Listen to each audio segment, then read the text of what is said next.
So it's 3 a.m. in the morning. My heart is heavy, hands can't stay steady, and don't mind the yawn, I haven't slept in 3 days. See, I can't seem to find my way, and I'm consumed by the thoughts of the day and the worries of tomorrow. I heard stories of joy, but my life is filled with nothing but sorrows. Like next week, the rent is due. Last month's check didn't even go through. I got a student loan to pay, and possibly even a baby on the way, and it just seems like my whole life is overwhelmed with problems. So I turned to my mother, hoping that some way, somehow she could solve them. But then she just looks back at me and smiles and says, "Son, you gotta have faith." Okay, but wait, you must understand now. I know I'm a man now, but I still need someone to hold my hand now and then. I just don't know who. See, God made some promises to me last year, but He forgot to see them through, and now I don't know what to do.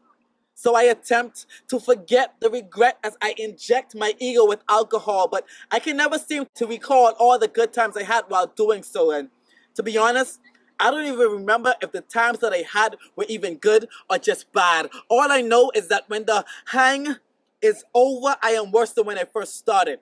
But I continue to search deeper in the inner depths of that idealistic soulmate as we try to make our souls tie by allowing flesh to intertwine in entertainingly intimate relations in hopes of attaining that inner joy. But the only thing I got out of that quick fix was a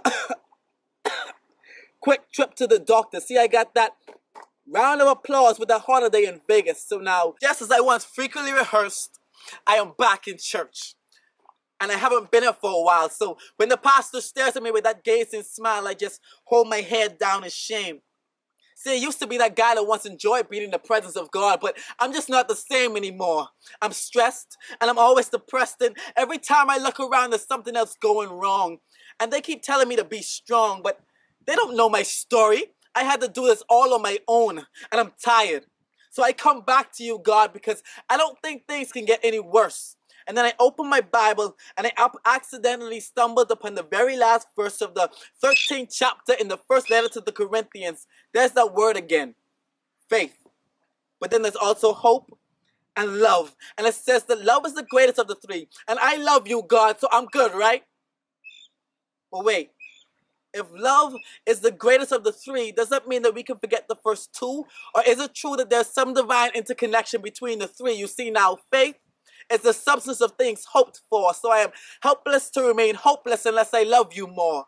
God says that if you love me, you will do any and everything you can to please me. But see, the key to this is faith. Because without faith, it is impossible to please He.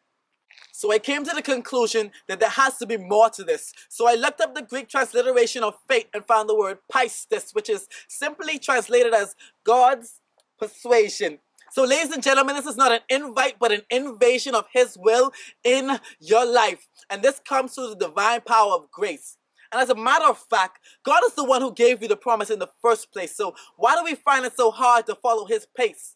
You come to God and ask Him to increase your faith to receive it, but He's already given you all the faith that you need. You just got to believe it.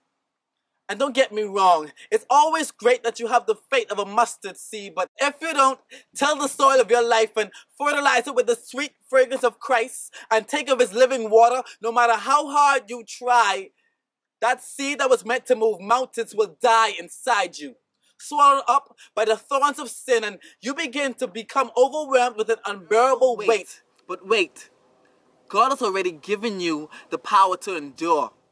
You just gotta have faith.